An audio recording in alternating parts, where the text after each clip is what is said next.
Get your smoked duck here. Smoked duck. Get your smoked duck. Smoked duck here. Excuse me, ref. We just thought, in case you got hungry today, a little gift from the Cal Golden Bears. A couple of smoked ducks. You know, call it like you see it, but, you know, we thought maybe you get hungry, you know. All right, I understand what you said. All Okay. right. I think the message was received. What is that? What's some duck? Do you want some? No. I looked up in the stands. I think it was the second quarter. My mother wasn't smoking, but anyway, it felt good today. I just have to, you know, give thanks to my team, the coaches, and the fans. It was just so fun today, and I just wanted to go out with a bang, and I guess I did. I did. Yeah. Did your mom not smoking have anything to do with your excellent game today?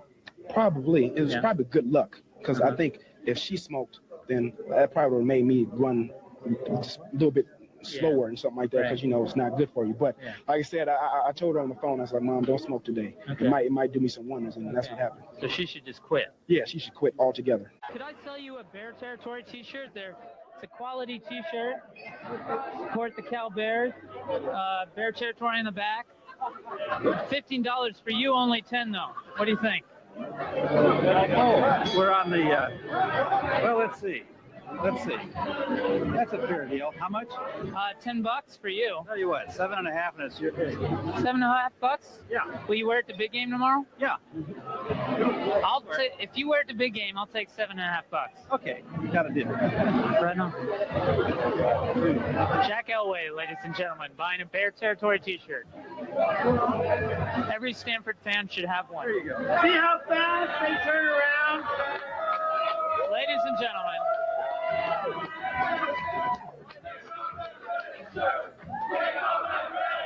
Ladies and gentlemen, Stanford coach Jack Elway, ex-Stanford coach Jack Elway, wearing the Bear Territory t-shirt.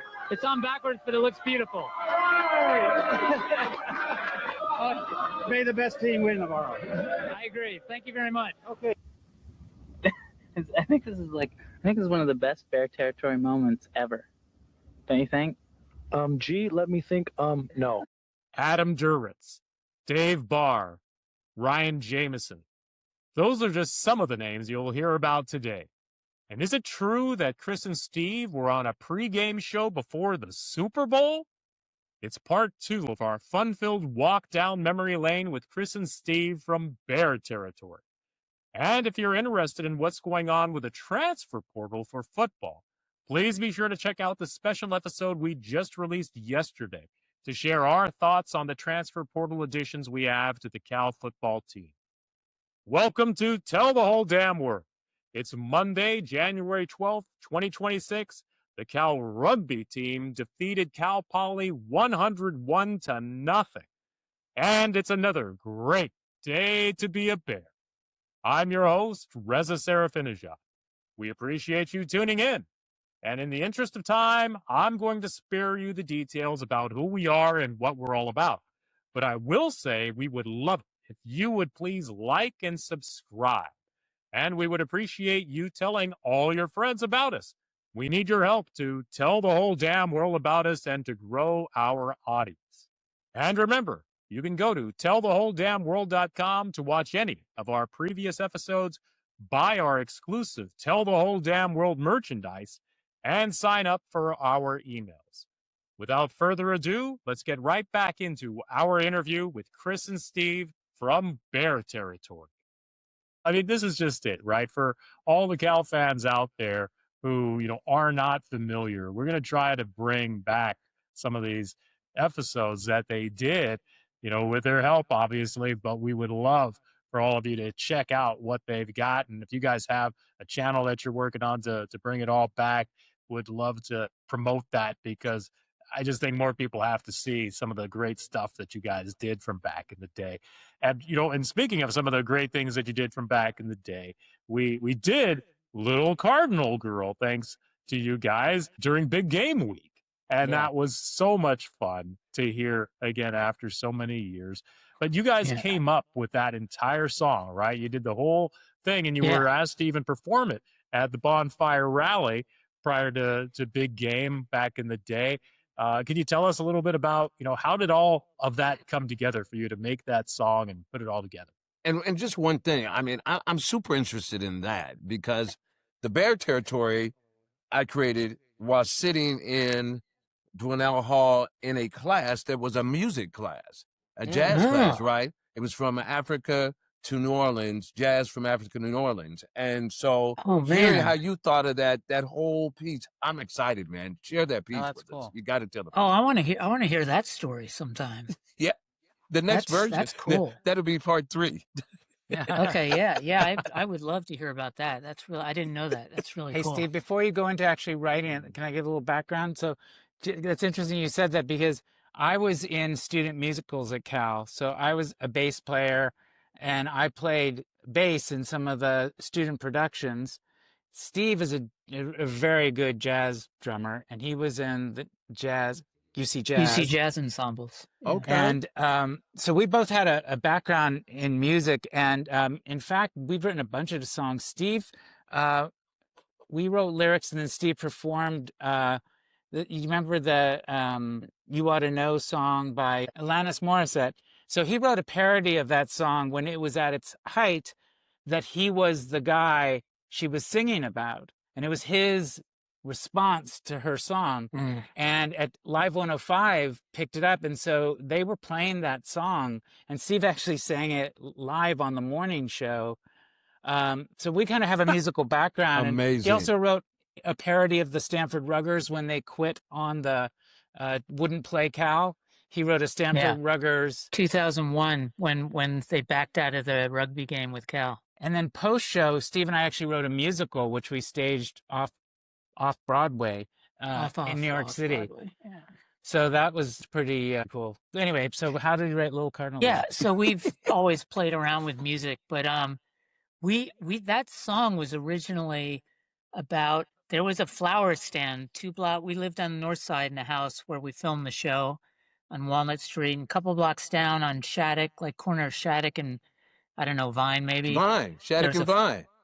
Yeah, there's a flower stand. Yeah. There's a flower stand there, and there was this girl that worked there who was like an angel. Like, I don't know how to describe her. She was just magic. We would stop and talk to her every time we walked by. Yeah, there's just a glow around her. She was just so friendly and so giving of her time and so welcoming. We featured her on a show. We did a show where Chris took her around campus teaching her Cal traditions. I don't Cal remember chants. that. And yeah, and we had an 800 number, or it was a 510 number, whatever. We set up a voicemail that we'd post at the end, and we would get calls after that show. Like, her name was Darcy. We were getting voicemails like, "More Darcy, bring back Darcy." Like she was something about her was magnetic. Stop. So it. I wonder if she'll ever see this. That song was called She's filing a report right now. Just want to let you know. Yeah. These guys just harass me. 1-800 numbers. I'm getting calls. Yeah. That's where they are. Gonna call the authorities. Right. Yeah, so we originally, that song we played around the house, it was called Little Flower Girl, and it was about her. Oh. Yeah, we would sing it to each other. Yeah. And it's, I wish we had played it for her. I don't think we ever did. But the rally asked us if we wanted to do something at the rally. I think it might have been same day, where we didn't know what we were going to do. We didn't have any good ideas. And I was noodling on the guitar, and someone said, just let's change Little Flower Girl to Little Cardinal Girl and make it a ode to about a Romeo Juliet situation with star-crossed lovers. And yeah, it might have been same day we wrote that, because I think I might have even been reading it. I can't remember at the rally, but yeah. And then we sang it every year for a few years after that at the bonfire rally. That's crazy. An interesting other musical note. So we had 3 theme songs over the years on the show, and some pretty cool people helped us. Kevin Cadigan, the guitarist for Third Eye Blind, helped us write one of our theme songs. Then John Yee, who's a really accomplished jazz musician. He helped us write one. And then Steve's brother, Matt, who was in a pretty successful rock band, he wrote one of them. And Steve's brother was on Beavis and Butthead. They did a parody of his music video. One of his music videos. Yeah. Yeah. So we've had some cool musicians help us with some of the music. That is awesome. That's so cool. I had no idea about some of those things. I mean, to finally find out about that. And yeah, but every time I'm walking distance to Shattuck and Vine. So every time I pass there now, I'm going to be thinking about Little Flower Girl. Yeah. Keep an eye out for her. Yeah. Tell her Chris and Steve say hi. Or maybe don't. No. Yeah. Please don't do that. Yeah. Yeah. Actually, don't tell them anything. Don't wear your Tell the Whole Damn World shirt to Reza. Just say, hey, I'm a guy that happened to see this show. Yeah. But the whole creativity piece it makes you reach deep into being a Cal. I think music tells its stories, and that's what my aim was as well. And the fact that you all really highlight that kind of passion and true love for the university is the same reason we're doing what we're doing. And that's I think there are other people out there in the world, but we're the crazy ones that get out there and not only get to the edge, but we jumped out into it as you all did as well. So we owe a lot to you all, and to Reza waking up at 0:00 in the morning and texting me saying, I got an idea. I was like, oh yeah, okay, tell me in the morning. It is morning. It's 2 in the morning. It's like, that's funny. But no, that is a great thought. I mean, I'm just excited and just honored. You all use Bear Territory and what you did to great lengths, and I feel like we just are picking up the baton. And I'm more inspired every time I read about you all and the information that Rez has presented and the flashbacks, listening to you all talk. It's special, and I just want to say thank you. No, thank you. Yeah. Thank you. Yeah. So, when did you all realize that you had something special? I mean, it's always interesting as I sit in my office, in the porcelain office, the bathroom, and I have this great idea. But then I'm talking to myself and looking at myself in the mirror saying, what a wonderful guy. You're a beautiful guy. And I said, oh, my lady says, what are you doing in there? Talking to yourself. But when did you realize that it would resonate with the greater good of all, to be able to hear what you're talking about? I think there were a couple moments. I mean, for a lot of the time, we didn't. I mean, we thought, what are we doing? We're a couple of knuckleheads. We're doing it because we're big fans. As we mentioned before, it got us press passes on the field. Chris, I don't know about you. I can think of like 3 particular moments that made me think, oh, maybe something's picking up. One was, I can't remember if we talked about this already, but we interviewed Dave Barr after a game, and we were starstruck with all these guys. And Dave Barr was such a, he's not just a great guy and a great quarterback, but he was such a Cal Golden Bear, man. He wanted nothing more than to take Cal to the Rose Bowl. I mean, that was his focus coming out of high school, and he was doing it until, Washington separated his shoulder.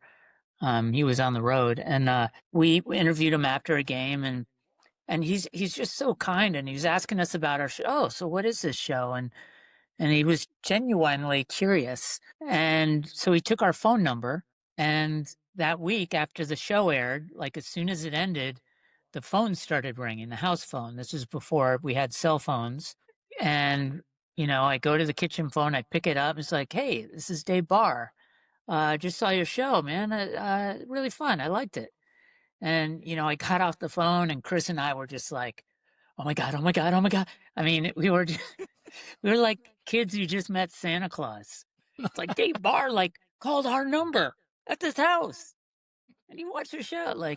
So that was very cool. I don't know if.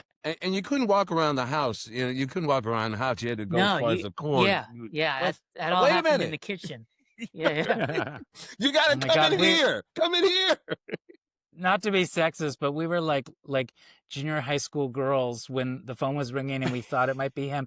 You answer, no, you answer, you.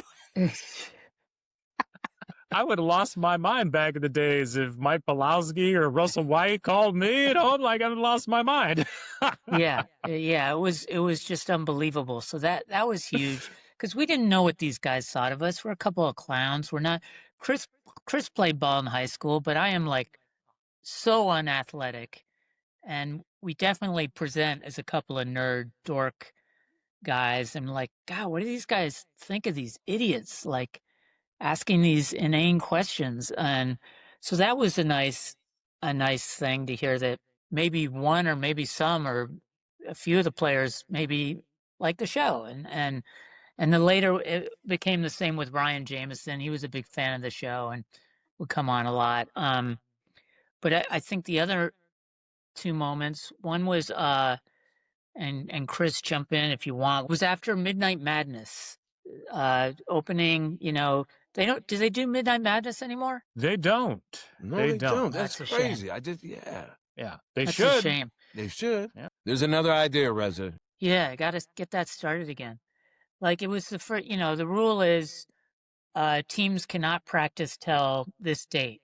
So Midnight Madness was like, okay, as soon as it turns midnight on that day, we're going to hit the wood. And they'd open at the beginning, it got very commercialized, but in the beginning, it was just a raw scrimmage. It was just like every guy's just throw on practice jerseys and just go out there and play each other and open up Harmon for everyone who wanted to watch. And it was a lot of fun. And so after Midnight Madness, Chris and I go to I think it was a Safeway. Was it the one in Albany you're on telling the Solano? famous story. Okay, I was going to tell this one. Yeah.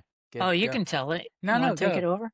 No. Yeah, so we go. There's like a 24-hour Safeway. It was on Solano. It was like the only place you could go to get Still snacks. there. Still there. Still there? Okay. Yep. So we go there, and we're not the only one. Like everyone from Midnight Madness who was hungry was there. Like it was crowded. Like cars were pulling up, and we're walking around, Like and happy days. Chris says to me, "Hey, that's Adam Duritz from the Counting Crows," and Wow. that was like when Mr. Jones was like topping the charts. And he was walking with a buddy, towards us. And we didn't know this, but at that time, his buddy, who's become a friend of ours, Joey, was saying to Adam, "Hey, that's those two guys that do Bear Territory." And so and Chris is like, "We got to ask him if he wants to do a show." And so we both just continued walking towards each other and just met in the middle of this aisle in Safeway and just started talking Cal. And we were there for like an hour. Wow. Just, with people shopping all around us, just an hour of just rehashing favorite Cal moments, Cal favorite players, Cal this, Cal that, just worshiping at the altar of Cal, and the four of us. And then while this was happening, and people are recognizing him because he's, huge. And this pickup truck with like 4 or 5 guys in the back, because in those days you could still like have your buddies just sit in the bed of the truck and drive around. This truck like pulls up out front, and we're near the front windows, so they can see in, and they're honking their horn and like waving at us. And we're like, oh God, Counting Crows fans. And one of the guys jumps out of the bed of the pickup truck, comes sprinting into the Safeway, runs up to us, and is like, oh God, he's going to gush all over Adam, ask for an autograph. And he runs up and he goes, "We love Bear Territory. You guys are so great." And then he looks at Adam and goes, "You guys are good too, but Bear Territory rules." And then he runs back out. And we're like, wow. What? That's crazy. Yeah, so that was a fun moment, and Adam became a good friend, and he came on the show and was very supportive. He took one of Chris mentioned he liked playing roles and characters on the show. Chris was our original character. We called the spiritual guru guy, who we would visit when all hope was lost, asking for what superstitious rituals we could do to get Cal back on track. And so we asked Adam if he'd be on the show, and he's like, well, I don't want to be myself. And so we're like, why don't you, how about if you take over the role of spiritual guru guy? So he had a couple appearances as the new spiritual guru guy, which we We filmed had in to the do the basement. Dance of the Dead. Oh yeah, we did the Dance of the Dead at Memorial. We did a lot of things to try to break bad streaks. Yeah. We actually, me and two of the men's gymnasts who would come on the show, we called them the masked gymnasts, and they'd wear No. superhero masks. No. Yeah, those guys were great. They were on a lot of our shows. One time to remove a curse when we had lost several games in a row. We always did things to remove the curse of losing streaks.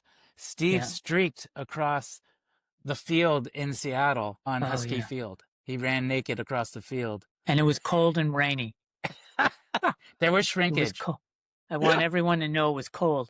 And we thought it was the day before the game, and we thought no one was in the stadium. So I thought, this is safe. There's nobody here. Chris is going to film it. And as I'm halfway at the 50-yard line, I hear people on the press box going, woo!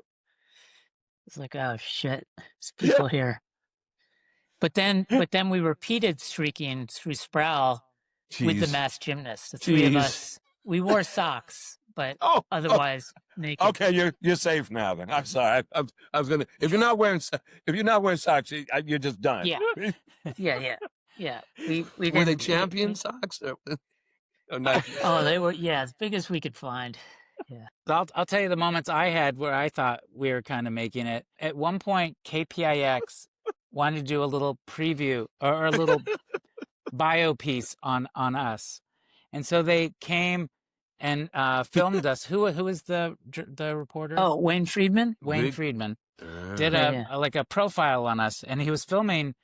We filmed the show in the actual house we were living in, and he just the whole time was like looking around, like, you've got to be kidding! This mess. This is where this show happened. Like, it was so unprofessional. You could just tell he like didn't want to touch things. Like, what? But at one point, and so I thought it was going really poorly. And at the end of the filming and interviewing, he just turned to us and he goes, I got to tell you guys, you've got it. You've got an it factor. And I don't remember that. And I was just like, oh, that's cool. He thinks we have it. So That's funny. that was cool. But the best moment, because I was with my future wife, I didn't know it at the time, but it was on one of my early dates with her. We were at the Grand Lake Theater. Was Steve with you? And we were going to see Gone with the Wind. No, I learned my lesson by then. Oh, okay, I just don't want to leave you out. So I was taking my future wife on a date to the Grand Lake Theater and seeing Gone with the Wind, which has an intermission. And before the movie, I had gotten a call from I don't know how they got my number or whatever, but they called and said, we've road tripped from Boston and we want to meet you and get your autograph. And I was like, what? There was these high school kids that had driven all the way from Boston to Berkeley to meet. I don't us and remember meet- this. Yeah. And so Why didn't they call me? I don't know. I don't know how they called me. I don't know. But the point was, You weren't on the date. I said, and they said they were only in town for one night. And I was like, well, I'm going to this movie. There's an intermission. If you want to meet me outside the Grand Lake Theater, I'll come out and sign an autograph. And I was so like, this is so weird. I was very uncomfortable with it. But I was like, oh, this is totally going to impress my date, though.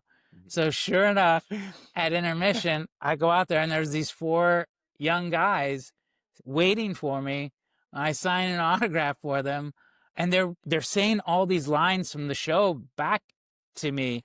And we would never watch our own show. So I didn't know these lines. I didn't remember saying them or doing them. We were always so exhausted. I could never remember what was in the show. But they're like wanting me to say the next line. And I'm like, I don't know. But that was like a little brush Wow. with fandom that was always made me super uncomfortable. But it was, I just really liked that these younger kids were liking the show. And tell me if you agree with this. This is kind of a little bit of a rag on Cal, but I think we were more popular at Stanford than we were at Cal. Like when we would go visit Stanford or games, we couldn't believe how many Stanford fans were watching the show. And Yeah. that was really interesting, I Well, think. I'll say this, and it might have been some mental jujitsu on their part. The Stanford athletic department and market and team relations, all those people were so helpful to us. Exact opposite of Cal. They were so gracious. They would roll out the red carpet. We went to a Cal Stanford basketball game, and we got there and like, oh shit, it was probably me. Like I forgot the press passes, and like if this was Cal, it would probably be like, too bad, buddy. You're out. And we went to like a ticket taker, and they're like, just stay right here. Let me get some help. And they went and got someone like, oh, hold on. Let me call the sports marketing director. And the guy who runs sports marketing comes down. Oh, hey, Chris and Steve. Yeah, don't worry about it. Come on in. Just it was like that all the Steak, time. salmon upstairs to the right. Yeah, exactly. And Mike Exactly. Montgomery. And champagne. Yeah. Mike Montgomery was the coach then. Oh, wow. And he was one of our favorite interviews. He totally went with it. He was funny. Totally. He was awesome. And at the time, Bozeman was our coach, and he was very didn't want to play. He was suspicious of us. Yeah. But Mike Montgomery was like, "Come on, let's keep going, whatever." Yeah. That's crazy. I mean, the first time I ever did anything around Bear territory really started popping up in 2022. The first people that sort of reached out to me after ESPN E60 was Stanford's Historical Society.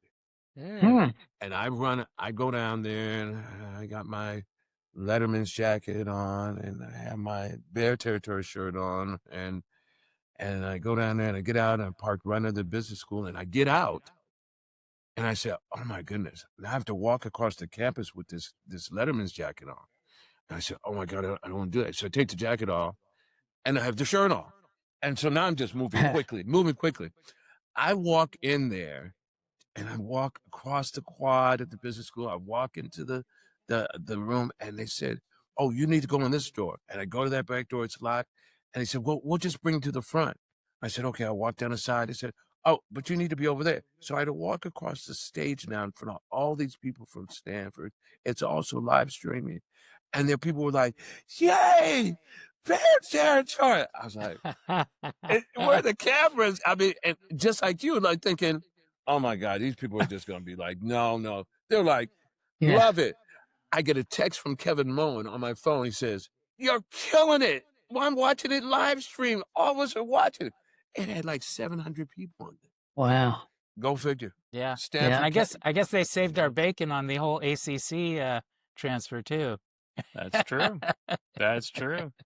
Yeah, we did a little preview of the big game, and in that episode, we definitely talked about how, if not for Stanford, we might be relegated like Oregon State and Washington State, and certainly and thank them. So I used to always spell Stanford with a U, and I actually don't do that anymore. I'm like, all right, I'm okay. They earned their O. They earned it. They earned it. I can't say Blasphemy!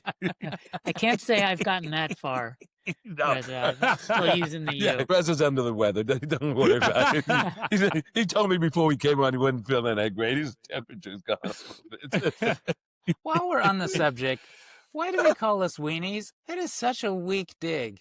It can't do better than that. It is so bad. Yeah. It's so bad. It's so bad. No, you're right about that.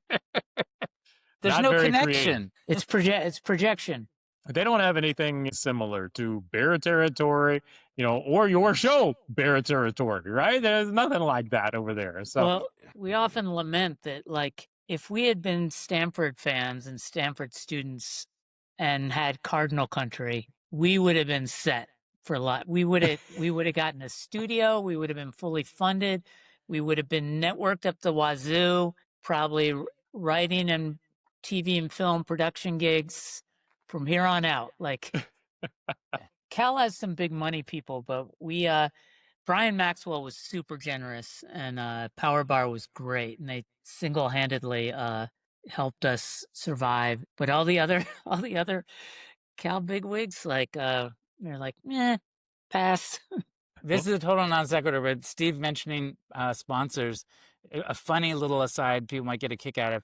At one point, we were on the road, and we in Tennessee, I think it was.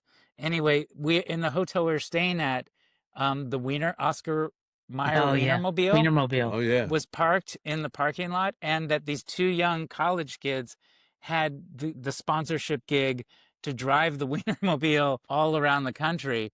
And so, of course, we had to get inside the Wienermobile, and that we were like, "Oh, we've got to get them to sponsor the show." They never did, right? No, but we But got to use the microphone, and drive it around. No.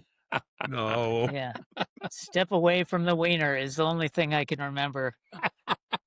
please move away from the Wiener. So, see, here we. Yeah.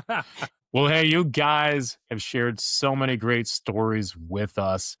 And I mean, when I take a look at and remember all the great shows that you guys put together, I mean, I think people kind of could take it for granted these days because it's fairly easy to do something like what we're doing here with a podcast.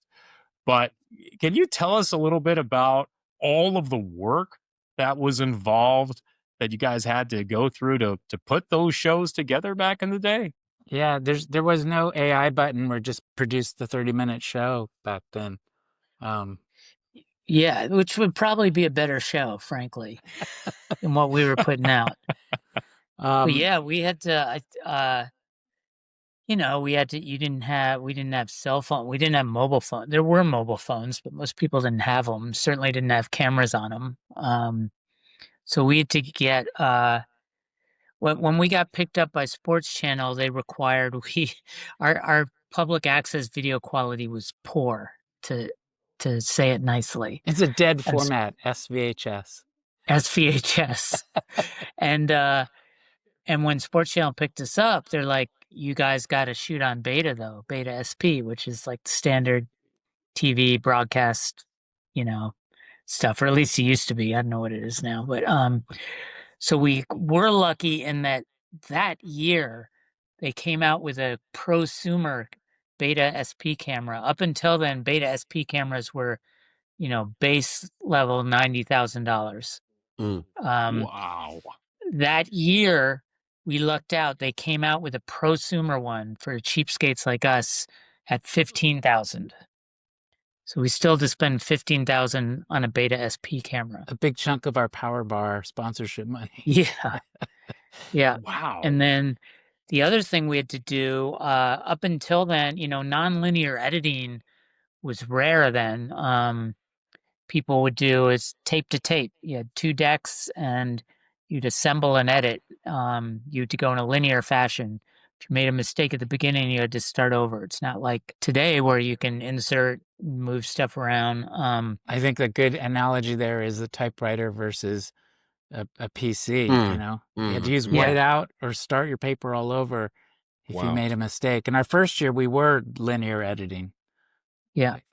And then, so for that Sports Channel year, we leased one of the first nonlinear editing systems. It's Avid, which is still, a big player in film. We leased an Avid. We got a buddy to go in on it with us in hopes that we could, rent it out when we weren't using it. So that was a chunk of change too, our payments for that every month. So a lot of costs, and a lot of it was going on. This is not advice to anybody, but I'd applied and gotten 10 credit cards. And my credit, when we started, my available credit was $30,000. And I eventually maxed them all out, mostly doing this show. Yeah. I do not advise it. It comes with a lot of angst. Were you filling out the credit card applications you could get at the bookstore that would line up with? Yeah, well, they used to do them at the stadium too. So I'd usually get a free Cal blanket with my application, or Cal stadium hat. What do you call it? Yeah. Just to add a little bit to that, the way video and film production used to be the terms offline and online editing. So basically, you'd create what was called a rough cut, an offline, and then when you would assemble something, whether it was a film, a TV show, a commercial, anything, you would do what was called an online edit, and you'd have to go to a very fancy video editing studio, and they would reassemble your rough cut. And it became more and more sophisticated where the machines could auto assemble the online cut. But there was a certain technical standard for broadcast that would require you to go to an online studio. We believe, we don't know this for sure, but we believe that we were the first nationally broadcast show that was an offline edit. So we edited our show on an Avid, and then at that time, Avids were still pretty new, but people would take the digital cut, which was on a Mac-based computer system, and then they would take it and have it reassembled tape to tape. We were airing directly our digital cut from our Mac computer, which would take hours for it to assemble for broadcast. The night before a show would be airing, we'd be up pretty much all night doing the final edit and then having to have it composite the whole show. And sometimes it'd be down to minutes before the show was required to be sent into Sports Channel that it would be done. It was pretty gnarly. The very first episode, our very first show on Sports Channel, and we were so fired up. And we had all summer, and this Avid was still new. And these Avids in those days were, man, they were real finicky, and they were crashing all the time. And we pulled an all-nighter all into the next day. It kept crashing. The owner of the post house was in there trying to help us, and we didn't make it. We didn't get it to air. And we had done all this promotion. Yeah, they've been promoting it. They've been putting PSAs out, and that was such a punch in the stomach. Like, I remember the guy who ran the post house where we kept the machine, like saying, it crashed again, and he's like, "You guys aren't going to make it," and I just couldn't believe it. I just couldn't believe. And we did call Sports Channel, who'd just taken this chance on a couple of idiots, and promoted the show heavily, and say, "Hey, you don't have tape. We don't have a tape." Yeah. So they had to play a rerun of something and had to crawl like, Bear territory will not be seen. But we estimate, I think we estimated that we were working between 70, 80 hours a week on the show. And it was just the two of us. We eventually got some like kind of production assistants, but we filmed everything, edited everything. We're the on-camera talent. When he was on camera, I was filming. When I was on camera, he was filming. We wrote everything. We did everything. And our general week would go that we would turn in the show on Tuesday morning. Was that correct? Yeah. And then we would, we had a ritual that we would go to San Francisco to this place that had a flotation tank, because allegedly an hour in a isolation flotation tank was equivalent to 4-6 hours of sleep. And at this point, we had been, 2 or 3 days of barely any sleep. So every week we would go to this flotation tank and recharge and then start working on the next show. But we would usually do travel on Thursday, film interviews with wherever city we were in on Friday, film games on Saturday, do our skits and studio work on Sunday, start editing Monday and Tuesday, and then turn in the show Wednesday morning or something like that. But basically, we had like a half day off each week.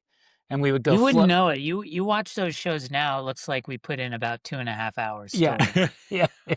It was. Well, I mean, it's just amazing to me to think, because I mean, like, the amount of time and effort that must go into just coming up with the creativity to come up with different skits and with those interviews. And I mean, it just strikes me that, I can easily imagine you pouring so much of your time and your heart and soul into this. And I mean, that kind of leads me into the next question, because I believe it was in 1994, and you guys followed the Cal team out to Arizona to watch the Cal team and to get some tape of Cal playing against Arizona out in Tucson. Can you tell us a little more about that trip in particular, and what made you keep pressing on even when you were in so much debt? Yeah, well, that was still our first year, so we were still on public access. That's a good question. I don't know, maybe some kind of sunk costs psychology going in, like, we had to make this work and I don't think we ever try to make our questioned. We were like, we have a show to do. We just have to do it. And I don't know. We yeah just kept going, and we were yeah getting positive feedback too. So we started getting a lot of national press. Like there was something about us in Sports Illustrated. There was, lots of different news outlets and articles about us. I think kind of kept fueling us too, even though we wouldn't read them because we thought it was too embarrassing or something to read them. But we just kept going forward. But that Arizona game, we would try and get team lunches if we could from the football team. We would try and mooch off like the lunches they gave to the football team. I remember we did that in Hawaii and a couple other places. Then yeah in Arizona, we were literally running out of money on the credit cards, and we got to the game somehow. And that was a controversial game where where Arizona picked off a pass that was, I guess, a trick play yeah from Tyrone Edwards was throwing it back to Pat Barnes, got yeah intercepted. It was a 97-yard interception return, but the Arizona player stepped out of bounds and the refs missed it.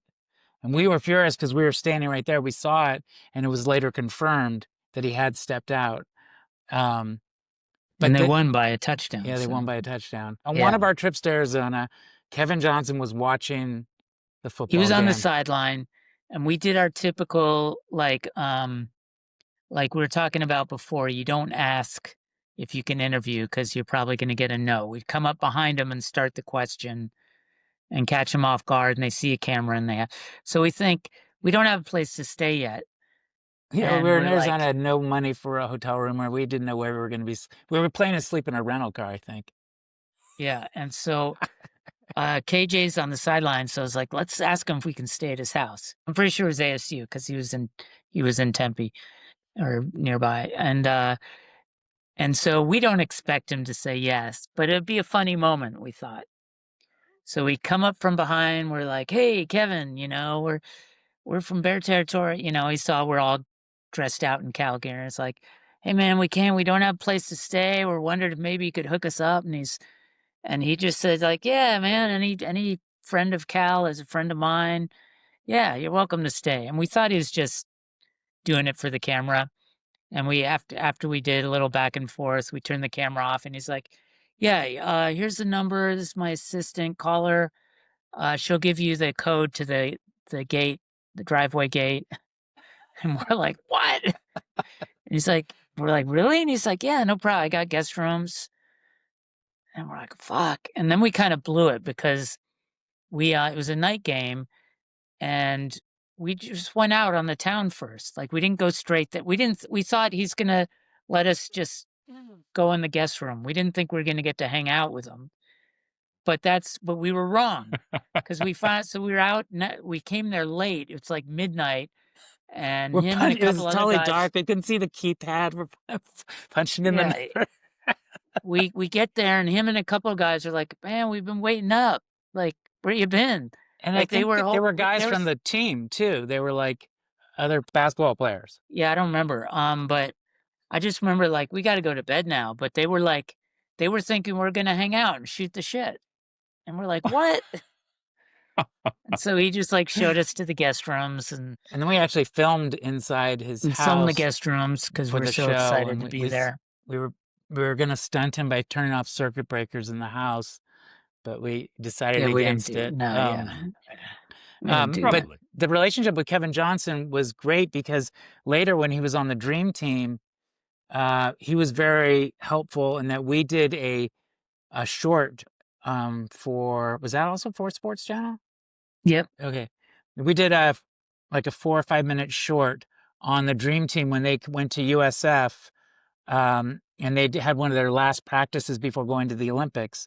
And so we went to that practice and filmed it and interviewed the Dream Team. And we actually got an Emmy award for that short, which we're it's right back there. Oh, you can see it? Yeah, it's on the nice. step. I put it on the ladder, just so I could show it off. Mine is broken. Steve broke it. No, that's not true. I have a memory of when it happened. We were playing Chris kept hockey. Chris kept his Emmy on the television downstairs for some reason and would play video games. And the controller cable came around the Emmy, and he got excited and yanked the Emmy off and broke it. Don't try to put that shit on me. And then he turned I it into a necklace, and he would wear the broken Emmy as a necklace. He doesn't remember anything else, but he remembers that. Yes, exactly. I've got selective memory. Yeah. Yeah. Well, it's just so funny to me to think. I mean, how you guys persevered and continued to churn out all those hilarious episodes, even though, money was so extremely tight. And I think one thing I'd read about you guys was that, you had a little thing at the end of some of your episodes, like sponsored by Citibank, but don't tell them. Or something like that, right? Was that right? One of my favorites was we were going through our we were living in a house where we shot all of our studio stuff in our living room, and we had this old bathroom in this house, and the owners of the home had all their supplies kind of still in there. And one day I was going through the closet, and I found this little green bottle, and it's called Duro Tub and Sink Jelly, which I thought was the weirdest name for a product. So then we started saying that Duro Tub and Sink Jelly was a sponsor of the show, and we would show the bottle. And we made a fake ad for it too. Yeah, we had a fake ad for Duro Tub and Sink Jelly. And then oftentimes at the end of the show, we would say, sponsored by your name here. I remember that Duro stuff. That was hilarious. Just something we found in the bathroom. That's kind of like Lord. The whole show was just stuff we found and just shit we found. This is a random memory, but I always laugh when I think about it. When we went to University of Colorado, I think it was Colorado, Nebraska football game, and we were filming on the sidelines. There was a play where who was it? Scott Frost, one of the kind of famous players on the team had done a quarterback run or something. Anyway, they got tackled and they rolled out of bounds and they rolled into me. I was standing on the sidelines, and just on instinct, just being a ham, I laid myself out and just acted like I'd been critically injured. And I was just I was filming him, and I was just laying flat on the ground, acting like I was dead. And I didn't think that this is a nationally televised game. So that was like on the broadcast, and the players and everyone was like, thought I was really hurt. And so they were kind of huddling around me. And then I just did the old spring up. One of the Colorado coaches was furious when Chris popped up. He was pissed. It's like, don't do that. We were always getting in trouble at schools. We got banned from USC, UCLA, and Ohio State for different levels and for different reasons. UCLA, that started with, we were down filming the basketball game at UCLA, and Cal won, and they were all kind of in a shitty mood, and they had the press conference in the women's locker room. And so everyone's leaving the women's locker room after the press conference, and we notice there's some urinals. So we're filming the urinals saying this is proof of steroid use or something. I don't know, some completely offensive, something that would not be okay today, probably. Well, it seemed like, anyway, it was a bad idea, sure. But the assistant and you got bounced. The assistant athletic director came in, and he was furious, and we didn't care because we were done. And so we talked smack back to him. He talked smack to us, and we didn't think it. We were just like, we don't care. We're out of here. And then that year, it was either that year or the next year. No, it was that year. They made it to the Final Four. UCLA made it to the Final Four, and Sports Channel hired us to do a Final Four special.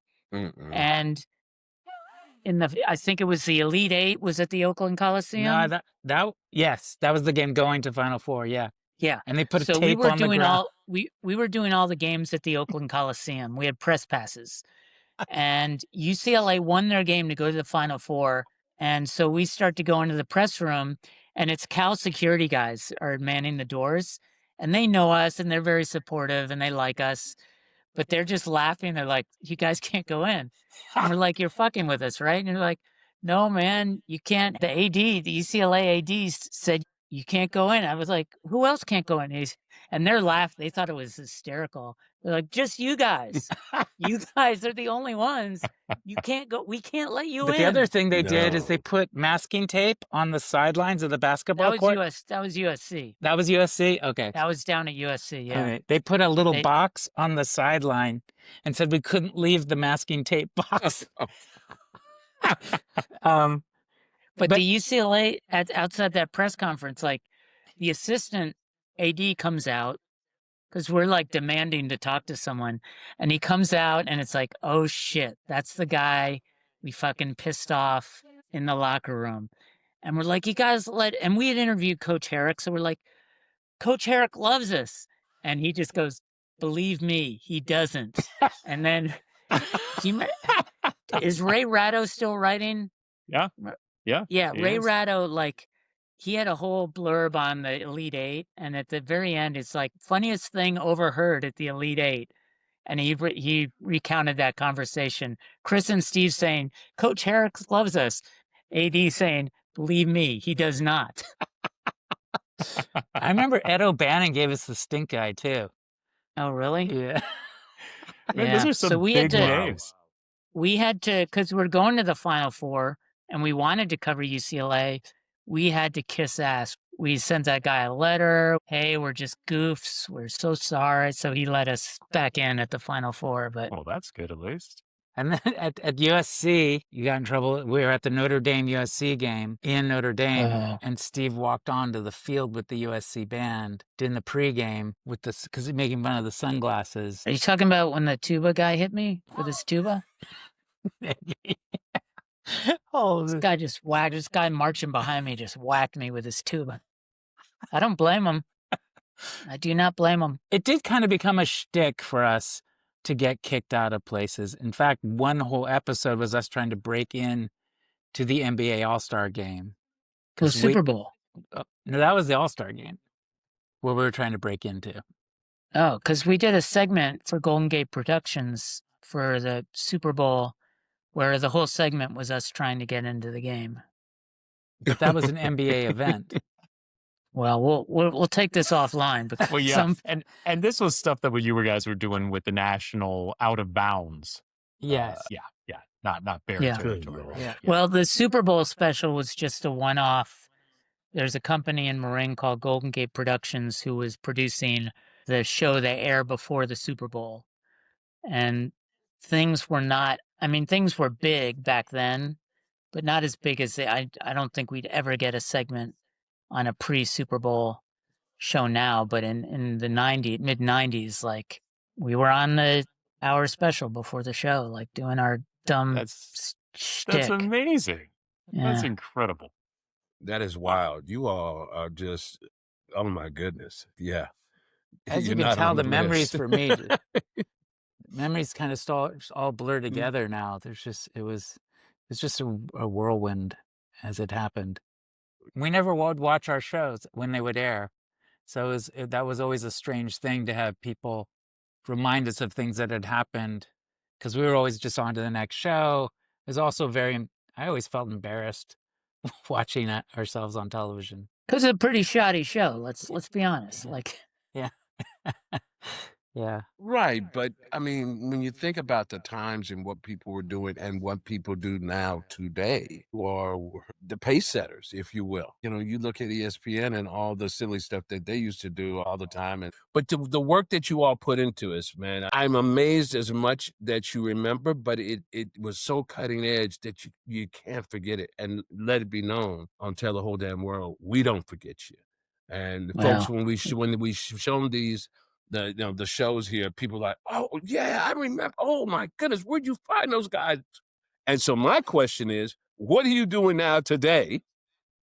And do you follow Cal in the same way?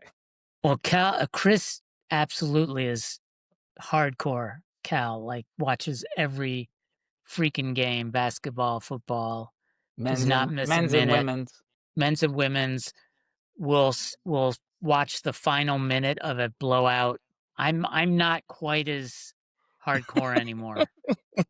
I'll still watch the big games, but I'm not as hardcore as Chris. I mean, if there's a game, I'll at the very least I'll be checking in on it, see what the score is. But I'm not watching every single basketball game these days.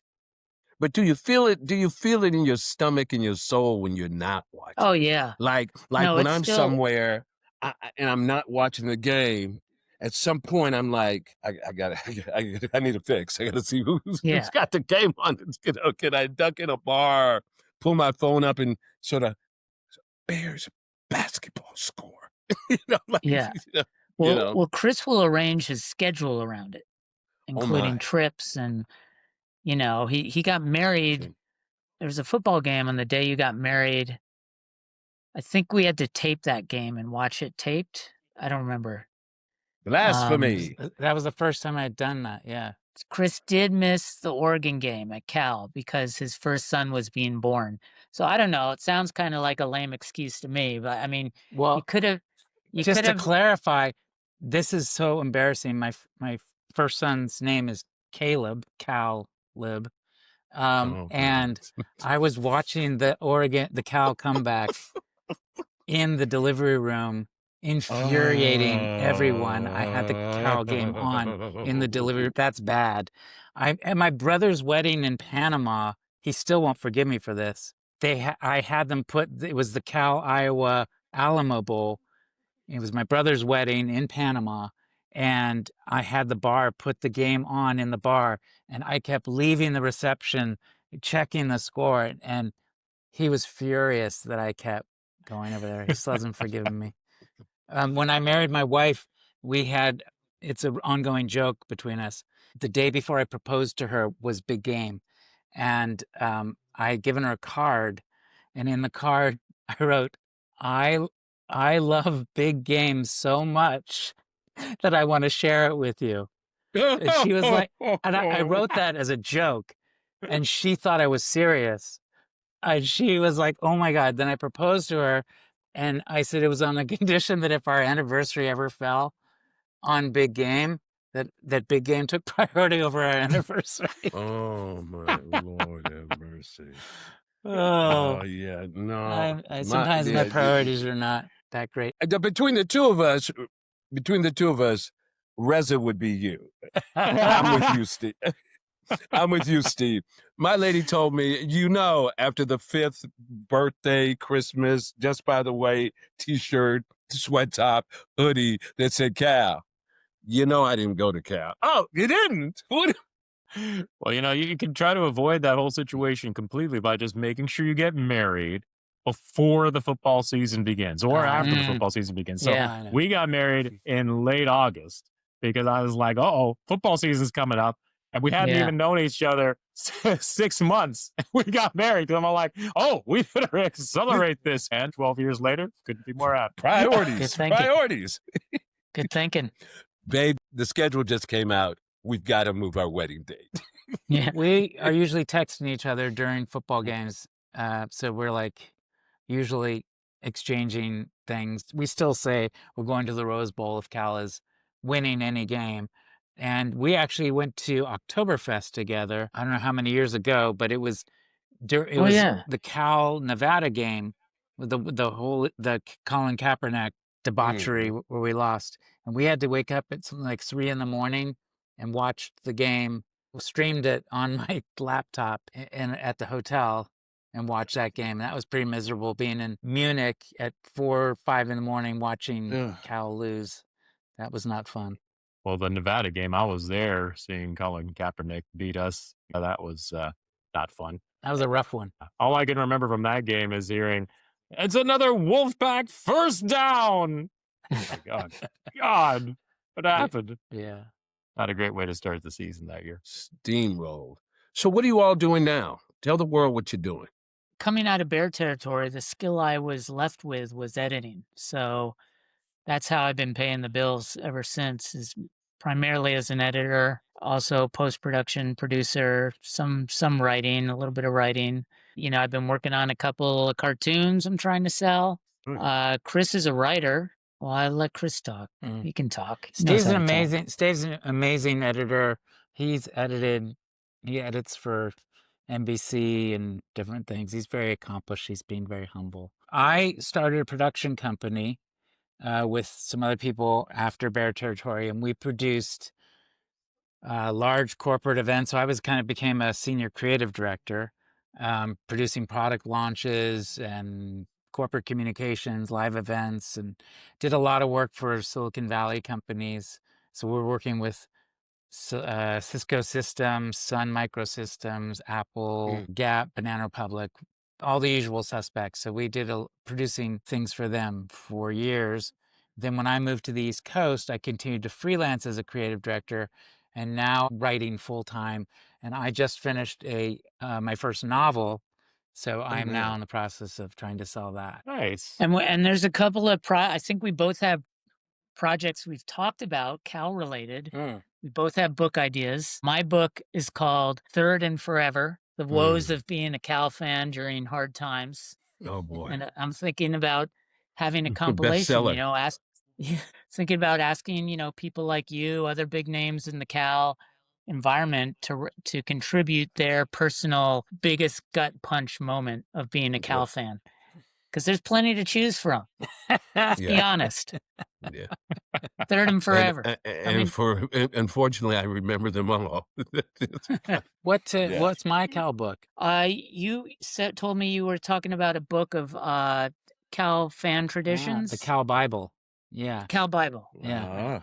So I wanted to talk about the experience of being a Cal fan and everything from yell leaders to spirit groups, just all the things that make the kind of Cal rooting experience. I don't know if I'll ever get around to it, but I would love to have a way to kind of archive all the cheers, Bear Territory being the most featured one, of course, but just some way to kind of catalog and pass on all the traditions in written form. So. When you say rooting, Chris, every time I hear the word root now, I think, do you guys remember Jackie Lear, women's basketball player at Cal from Australia? From Australia, right. Or she would say Jackie Leah. She came on the show, her and her friend Carrie. They were really fun. But when she first got to Cal and she heard there was a rooting section, she was like, what the fuck? Because in Australia, root means screwing, having sex. So she gets to Cal and it says rooting section on the ticket. She's like, what the? She wanted to go to that section, actually. I'd go to that section. We actually played her in a 2-on-2 basketball game. Anyway. But there's another project I really want to do. I've been trying to get Chris to jump in on it with me. It's a movie idea called They Killed College Football. And it's us being our old Bear Territory selves, going around talking to all the big players in college football today, and just kind of doing our man in the street type interviews with all these big names about how college football is in danger of being ruined. If not already ruined. Wow. Too dark? Oh. But we've got a part for Marshawn Lynch, so I'm hoping if we can get him, then we're golden. That sounds like that would really resonate with a lot of people these days, I guess I'll say. Yeah. 100% would. Look, we have our favorite question. And I am just going to be, I'm holding on to my chair like it's an earthquake in the Bay Area to find out what is or what was your Bear Territory moment of all the crazy things you've done. But yet it could be from being admitted to Cal, the first time you saw a Cal game, the triple dates that you went on, so to speak. But when was your Bear Territory moment when you thought to yourself, this is what it's all about? That's a good, there's several, I think. I mean, like for me, one of the big highs, like just the euphoric moments, breaking the UCLA basketball streak in Harmon Gym. And it was a daytime game. I had to, my freshman year, basketball games never sold out. So I didn't get a season pass. I would just go and buy day tickets. And then the next year, all of a sudden, Cal basketball caught fire, and they sold all the games sold out. It caught fire. Like Kevin Johnson and Chris Washington, I think, were seniors that year. We were, until Leonard Taylor got injured, we were picked to win the pack. And I was sleeping on the job. Like I didn't realize, all this hype means, before season started, everything was sold out and I hadn't gotten a pass. So I was sneaking into every game, usually dressing up like a Cal band member. I'm not proud of that, but that's what I do. I dress, because they wear the straw hat. It was a pretty easy, you just get a blue vest, white button-down shirt, and straw hat. And I get a pair of drumsticks because I play drums. And I'd wait till the Cal band went in, and then I'd just come running up the door like I was late, like I was a band member late. And they just like waved me through. So that's how I got in. But then I guess that wasn't unique. There were other people doing the same tactic. Boy, that band is getting really big. Yeah. For the UCLA game, like everyone was saying, this is the year we break the streak. There was so much hype. I think it might have been nationally televised. I don't remember.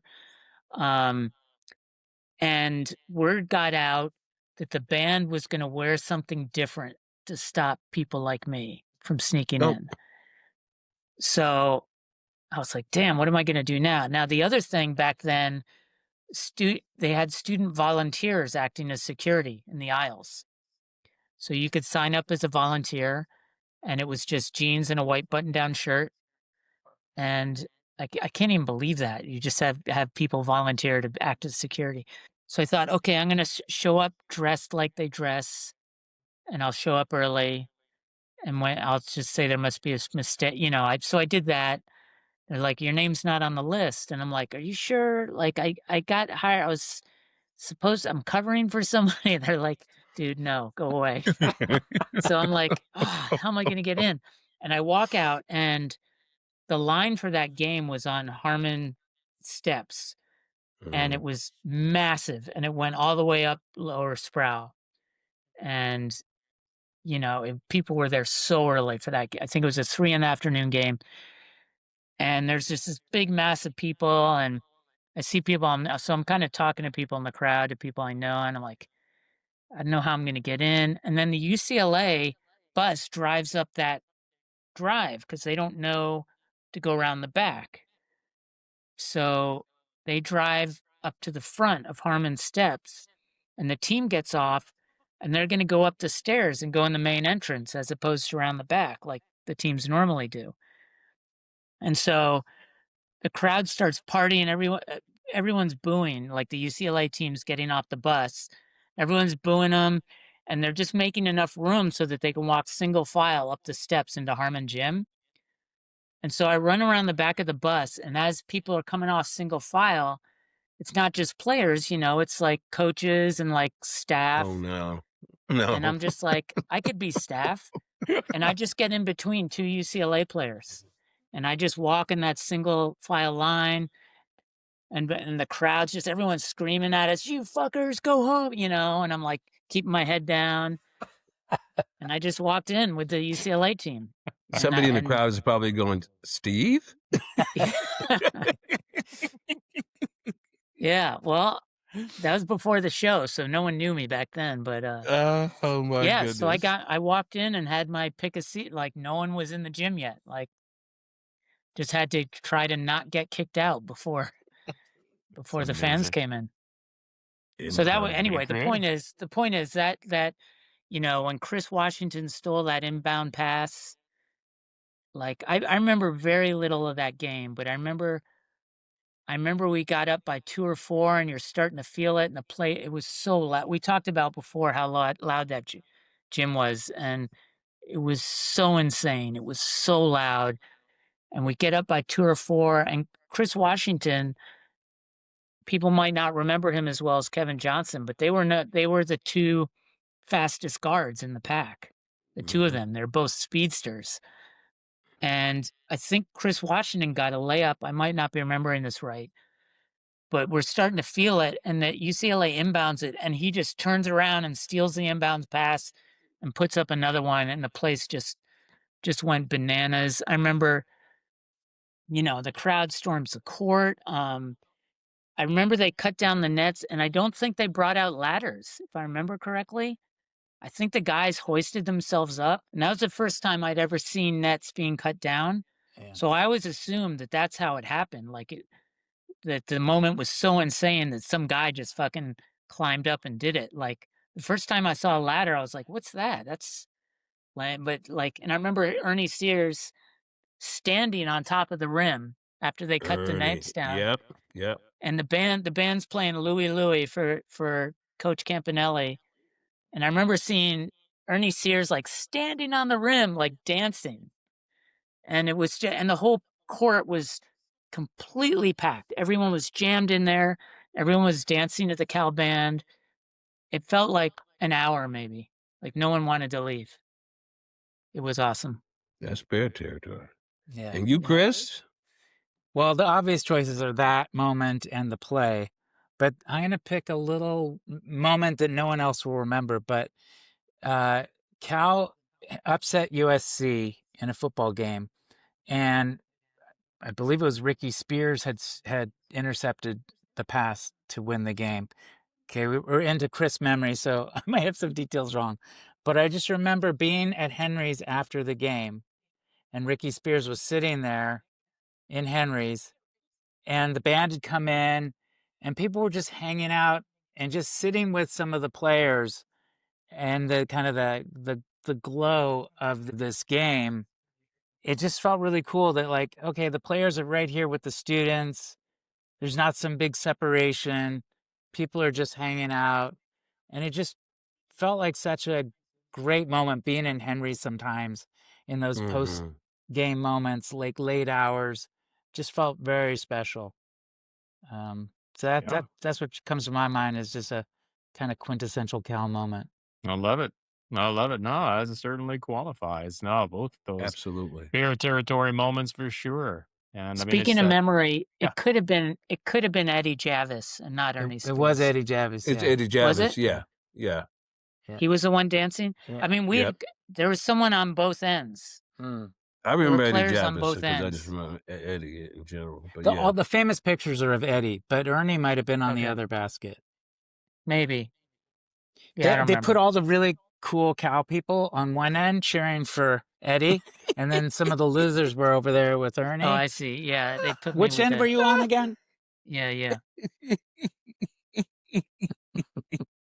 This is what I have to put up And with. it continues. This was That's how what it you was call every rolling on you bears. It just keeps rolling and rolling. Yep. Those are some great memories. I mean, and Amazing. I mean, I just love hearing all these different stories. Here's the thing is that, where we kind of started with all this talking about that magical time in the early 1990s of being at Cal at that time. And you guys were just such a special part of my memories and so many other Cal fans' memories for just all the humor that you brought to just being a Cal fan, even when sometimes it was difficult, I mean, we were lucky at those early years that in the 1990s, we had some really great teams.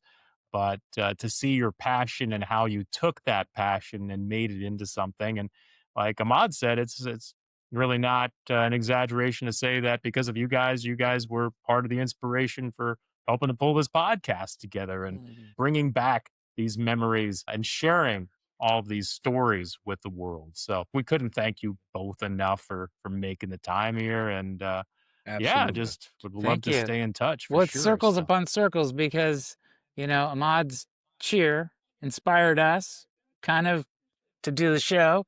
And it's kind of cool to come back full circle if we have played any role in inspiring you guys. That's kind of cool. It's just absolutely have done so. Absolutely. Wow, Chris. What? Wow. What? Let's make it about you. I made it about me? I'm just kidding. I'm kidding. And that's round 3. End it the way that we always end it. And just say, go Bears. Thank you guys so much. Go Bears. Go Bears. Wasn't that so much fun? Chris and Steve will always hold a special place in the hearts of Cal fans from the early 1990s. That's going to do it for this week's episode. Thank you so much for tuning in. We appreciate all of you out there listening and watching. And hey, I'm sure you've already heard by now, but my co-host, Ahmad Anderson, is running for mayor of Richmond. If you live in Richmond, he would certainly appreciate your vote. There is no question he would do tremendous things for the city of pride and purpose. This podcast is entirely a labor of love and a reflection of how much we love our university. Please help grow this podcast by telling the whole damn world about us. Just tell all your friends to go to tellthewholedamnworld.com to watch any of our previous episodes, buy our exclusive Tell the Whole Damn World merchandise, and sign up for emails. We celebrate all things Cal and the prominent people who are passionate about the University of California. Do you feel Cal is the center of the universe? Do you bleed blue and gold? We want you to tell the whole damn world about it. Go Bears!